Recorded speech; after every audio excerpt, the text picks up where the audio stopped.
Blog Talk Radio. Okay, I'm back. This will be the third show on Ebola, and I feel like a total jerk. I'm going to try not to ramble like I usually do, like just trying to get as much information as possible and thoughts in here as possible.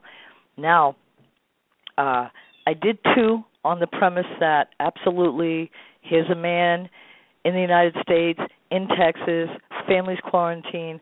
Oh, this is so sad. It's starting to spread to us. And I did two shows believing that. And then I ran across an article that blew my mind, so I started taking closer looks at the articles that were being put out there, the information being put out. I started to look at the pictures more closely, and I'm now convinced that this is a bunch of hogwash. Now I'm angry, and I'm really angry, and I just had to do the show because I'm just so angry I got to vent. This article from the Washington Post that I found, I'm going to read every single word as it's stated. So nobody's going to arrest me for altering some article or giving false information because I'm only giving what is put out there by the Washington Post. I have it on my Facebook in two different places, so you can read it for yourself as we go along if you want. Miranda.m.tempest is the where you can find the things. I also do a little game over there. I call it the Sesame Street game called What's Wrong with This Picture? You can go look at that as well. The second thing I want to say is, other than I feel like a jerk, and I'm not altering any of this, so don't come arrest me. I'm just pointing some stuff out. I know they arrested a kid and never even gave us the article or told us what he altered in the article or anything. They just said, hey, I don't know if that's a big warning for people not to point anything out or something. I have an audio clip of the first when they first announced Thomas Duncan coming over here and discovered that he has this Ebola. Now, I'm going to play the clip. It's 3 minutes long.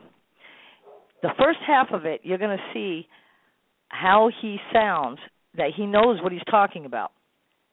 And then he starts tripping over his words. So I haven't heard just the clip, but I saw him live when he was doing this. And my daughter and I kept saying, God, he looks so nervous. He's tripping over his words. What the hell's wrong with this guy?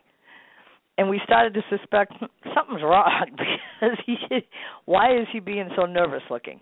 But let's play the clip and see if he doesn't do this. Halfway through, he'll sound like, I know this, and we know what we're talking about. And then he starts kind of tripping up. Let's see. I'm going to play this clip. It's 3 minutes. Here we go.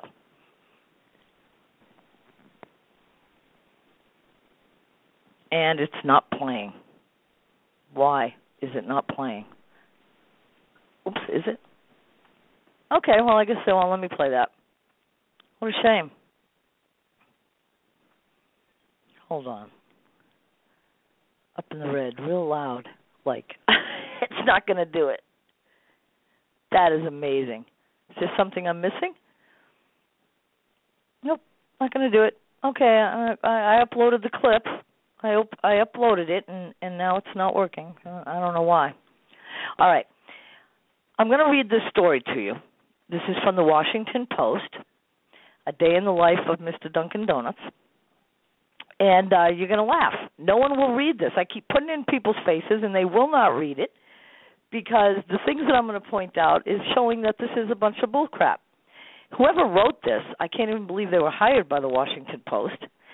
And I think it deserves respect, so I'm going to read it like a child's nighttime story before bed. Because if you actually put pictures of characters, cartoon characters in with it, it's not so frightening. And I think who you feel the worst for, and that they really strongly get across, sadly, is about a blanket. The blanket would be the core of that story if you were reading this to a child. Even though the media is going on and on and on about the poor sheets left on the bed, but nobody's mentioning the brown cotton blanket. Now, let's also run through this, okay, because this coincides with the timeline they're given in this article. The guy arrived on the 20th. He was sick approximately 3 days prior to going to the hospital the first time, so that would make him started to feel sick 2 days later around the 22nd. So as soon as he got here, he started getting sick. On the 25th, he goes to the hospital, sent home with antibiotics, which, don't worry about it, folks, because, we know what we're doing over here, and we got it completely under control, so it's not a problem. They send him home with antibiotics. He's sick 3 more days, and he returns the 28th to the hospital. And then they determine he has Ebola. Well, this is October 3rd. It's been 12 days. Shouldn't he be either, dead or cured? From what I understand, he's in stable condition, and yet most people only live 10 days. They must have some kind of a cure they're experimenting on for him to still be alive, because he waited a long time before he was able to get into that hospital. And so if he's recovering and they're saving what should have already been damaged internal organs, you can't repair an internal organ once it's deteriorated, damaged. And what they're doing is keeping the organs going, from what I've read in the past, until it runs through their body. But this guy had already, well, according to this, I guess it's an article, but I call it a child's story. He already had red eyes walking in there the second time, so which means he's already bleeding out. I don't know how you could save a person from that, but okay. I would think they're just making him comfortable. But he might live, because we're America. So here's the story, and I'm going to read it like I would a story to a child. Thomas Duncan shivered in the king-size bed, even though he was tucked under the covers and fully dressed, pants, socks, and 2 shirts. It was Sunday morning, September 28th, and Duncan, from Liberia, had been in the United States visiting Louise Troe at her Dallas apartment for the past week. He felt weak, cold, he told Troe's daughter, younger Jala. Even the names, are ridiculous. So Jala took a quick trip to Walmart, because this guy's cold now, and bought a $50 brown cotton blanket. When she returned, she draped it over Duncan's shoulders and then gently lifted him up by his back to try to get him to drink some hot tea. That's when she looked into his eyes and knew in her heart that things were very bad. Now remember this. This is very important. She has to lift him up from his back. I've been seeing Ebola on TV, how it starts, with muscle pains, red eyes. When I see his eye, it is all red, and I think maybe this time it is Ebola virus, and I should be careful, Jala, 35, said in an interview with the Washington Post at her nearby apartment, where she and her family have been quarantined. There's so much wrong with that, I can't even begin to tell you. Okay, it starts with muscle pain and red eyes. If I understood it correctly, it started with a fever. That was a telltale sign, right? That's what they're doing. They're having fever. You got it. Then you go into, muscle aches. You go into diarrhea. You go into vomiting. I don't think it starts with muscle pain and then dives into the red eyes, because the red eyes would represent you're starting to bleed out. That's why you get the red eyes. What is her idea of, I think maybe this time it's Ebola? Here she is, nursing this guy, touching him, running to Walmart for extra blankets, making him tea, and he just came from Liberia. Why would she possibly think this time it's not the flu? This time it must be Ebola.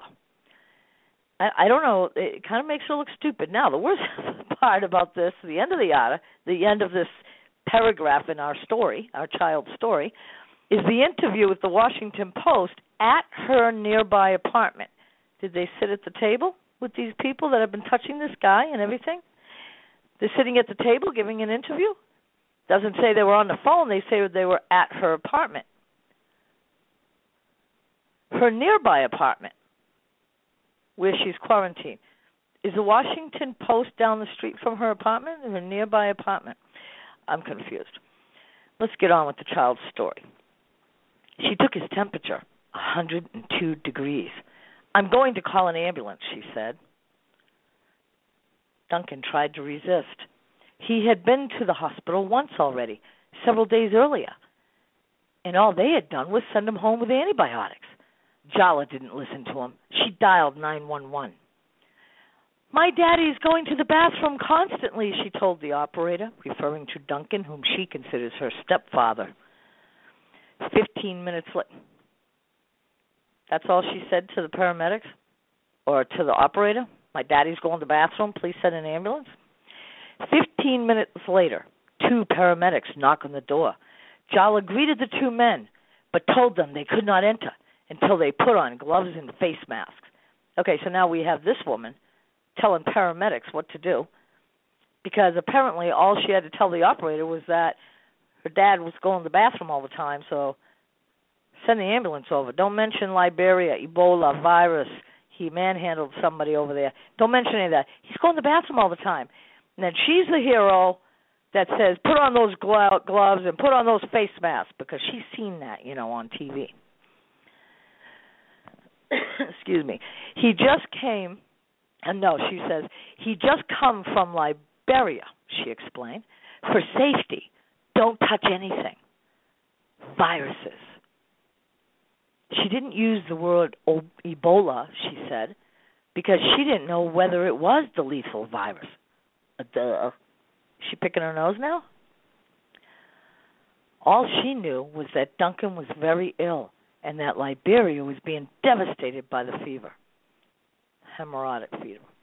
The paramedics asked Duncan to walk to the ambulance, which he did, but they would not let Jala give him the blanket. She knows so much about this. Wear the gloves, don't touch anything. Came from Liberia, may or may not be this virus, we're not sure. And she wants to give him the blanket.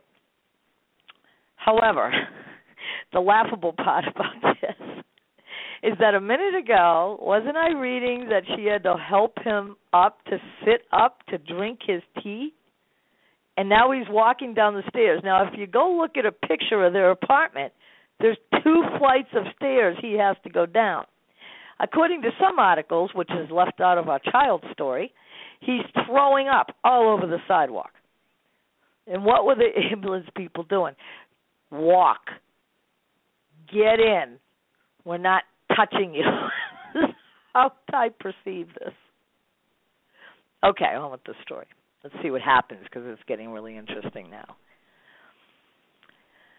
He was still cold, and they had nothing to cover him with, she said, like ambulances don't have blankets. Jala didn't wait to watch the ambulance leave. All she had on her mind was, oh, what the, come on.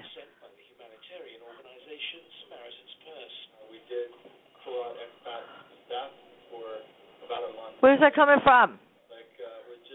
Oh, there we go. Okay. Took long enough. Do you know how long this article had? Do you know how long I've been doing this article and they just played the video? There's like a major delay. I don't know. Everything's so crazy that I don't even know. I'm certain I'm on planet Earth, but I'm not sure what dimension we've kind of rolled into in outer space, because this is like crazy. Okay, back to where I was. All right, it's getting really interesting now. All right, let's continue. Let's start over there. Jala didn't wait to watch the ambulance leave.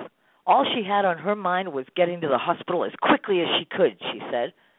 She headed to her red Toyota minivan with the blanket in her arms, joined now by 2 cousins she had picked up earlier on her way to Ivy Apartments, and her father, Jojo Jala. People name these things Jojo Jala. Okay. We know what she's driving. She got that blanket in her arms because, gosh darn it, he's cold. She picked up 2 cousins and her father on her way to the apartments. Now, she had gone to Walmart. I'm assuming after going there, she stopped and picked up all these people and brought them back to the apartment.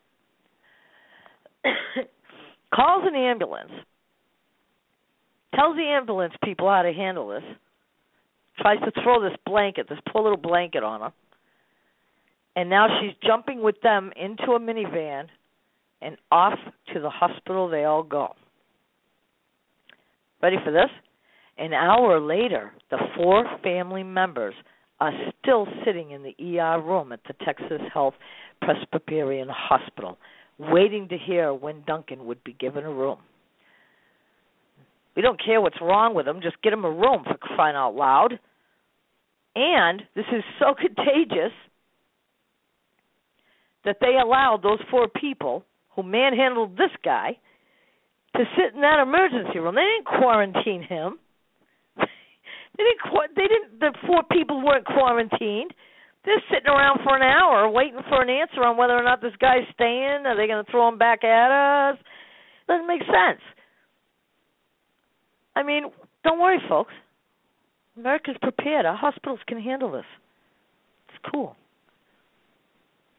We'll let you know, a nurse said each time younger Jala asked. So the family continued to wait, watching people come and go through the emergency room. All the while, the neatly folded blanket that hours earlier had covered the first person in the country to be diagnosed with Ebola lay on the chair next to Jala. The virus can be contagious on surfaces for a few hours to a couple of days, depending on the material and exposure to sunlight. I like how they add that at the end. She's got this blanket. She's neatly folded it, put it next to her because he's got to get it when he gets his room. Covered in Ebola. In an emergency room. What child jumped around and brushed against that blanket? Holy crap. Don't worry, folks. It's America. It's all under control. Our hospitals can handle this. Finally, she was told that Duncan had been moved into a room on the first floor. But he's in isolation, a hospital staffer said. No visitors. Reluctantly, Jala and the others left the hospital and returned to Tro's apartment. While a cousin swept the floors, Jala placed the blanket she had bought. Jala placed the blanket she had bought back on her mother's bed,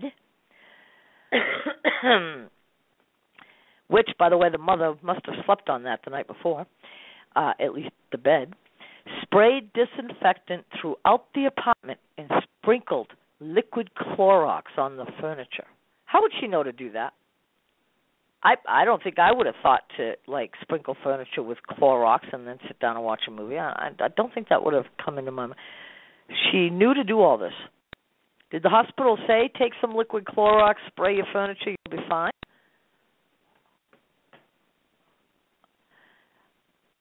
Don't sleep in that bed, she told Tro, which is her mother, Thomas's wife, girlfriend.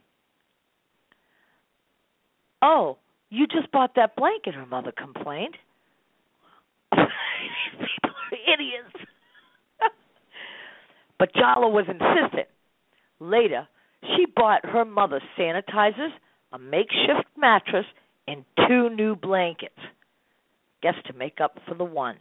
So, let me see, it was $50 for the first blanket, another $50 for another blanket, another $50 for another blanket. That day, she spent $250 just on blankets. That apartment they're living in doesn't look like they come from a lot of money. But I guess if you're flying back and forth over the ocean, you got money somewhere. I don't know. Doesn't make sense to me. $150 in blankets in one day. That she carried around with her everywhere. No one in the family has seen Duncan since he left the apartment Sunday morning in the ambulance.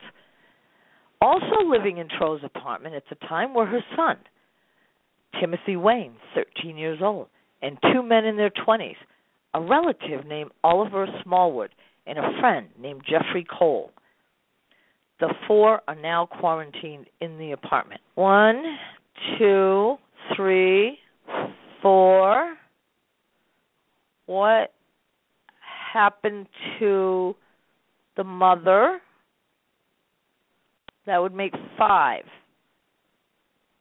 Mother's allowed to leave. Also living in Tro's apartment. 1, 2, 3. Jala, 4. The mother, 5. But they said only 4. The night before Duncan was taken to the hospital, Jala and her partner, Aaron Yah, had left their daughter and 3 sons, ages 2 to 11, with Tro for the night. Tro is the girlfriend of Thomas Duncan Donuts. So now we have Jala, her partner, Aaron, their children, daughter and 3 sons, that's 4 kids.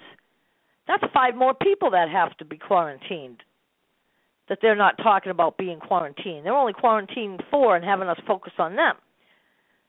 But there's a bunch of other people.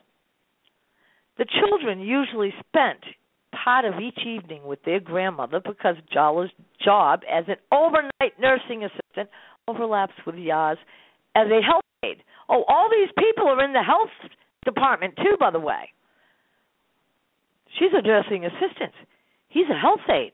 They know all about this. That's why she's dragging this infected friggin' blanket all over the place. That Saturday night, the 4 kids slept overnight on their grandmother's couches. But don't worry, we sprayed that with Clorox, so that takes care of the kids. Why aren't those kids being quarantined? On her way to the Ivy Apartments on Sunday morning, Jala had called Yah, that's her boyfriend, to tell him that Duncan was ill and that he should come right away and take the children home. So I guess if they go home, they no longer have it. It's okay. 3 days later, on Wednesday evening, Jala and Yah were visited in their second-floor apartment by health officials from the state, the Center for Disease Control and Prevention. The officials took everyone's temperature and told them they should not leave the apartment. Now, this is the apartment. I'm confused because I heard of the girlfriend and the 2 guys and the 13-year-old kid all in one apartment. But this article is now taking us to Jala, Yah, and the kids. But we're not seeing them. We don't have a picture of their apartment. They're not talked about, just this article, which is the funkiest article I ever read. We're all focused on the 2 20-year-olds, girlfriend, and the 13-year-old. Because you don't hear much on this Jala and Yah.